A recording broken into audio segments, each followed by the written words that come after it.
avec les imperfections, les retards et tout. C'est un début. On a vu quelques chantiers de l'OPJ. Certes, il y a encore beaucoup de choses à faire pour nécessairement être au rendez-vous avec la distribution qui doit intervenir au début du mois de novembre. Et j'ai été assez clair avec les directeurs de l'OPJ et de la DUC pour que nos engagements avec la population soient respectés en matière de remise définitive des clés. Ce que nous allons remettre, c'est provisoirement des préaffectations, mais des préaffectations qui ne doivent pas subir les aléas de retard éventuels. Ils doivent être fixes dès le départ avec le citoyen. Pour le deuxième point que nous avons eu l'occasion de voir, qui se rapporte donc au lac, la problématique est claire. Elle est claire autant chez le citoyen qu'auprès des services techniques. Certaines opérations très simples vont être menées par l'hydraulique dans la limite du mois d'octobre, début du mois de novembre, pour faciliter éventuellement les crues prochaines d'hiver, pour qu'elles soient collectées et dirigées naturellement vers le lac.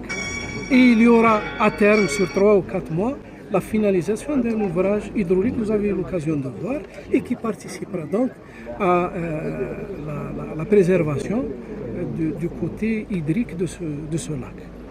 Et donc pour les deux points que nous avons eu l'occasion de voir, pour ce qui est de l'aménagement, ou plutôt de la finalisation des opérations d'aménagement de cet espace, l'espace du site, du lac, c'est des opérations qui seront menées sur la base d'une opération qui est déjà inscrite, mais avec des priorités bien précises qui préservent le lac dans sa composante hydrique naturelle et qui puissent offrir aux citoyens un espace de loisirs où le côté naturel soit respecté par la nature des plantations, par la nature des travaux qui seront lancés et qui doivent être obligatoirement en relation avec la nature de ce site.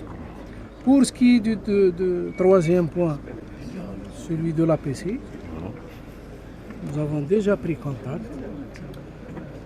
Inch'Allah, je suis tout à fait serein quant à la régularisation de ce problème. Pourquoi? Pour peu qu'il y ait une bonne foi, une bonne volonté des deux côtés. Pourquoi je n'ai pas trouvé de problèmes fondamentaux qui puissent justifier cette crise. Il n'y a pas de lien, il n'y a pas de point de conflit fondamentaux. Il y a peut-être une mauvaise entente qu'il y a lieu de lever avec la volonté des uns et des autres. Lors de l'installation, j'ai été, je crois, assez clair pour dire que rien ne se fera sans la sérénité au sein de l'ensemble des APC. هل يلتقط توزيع سكنات في فتح المدينة؟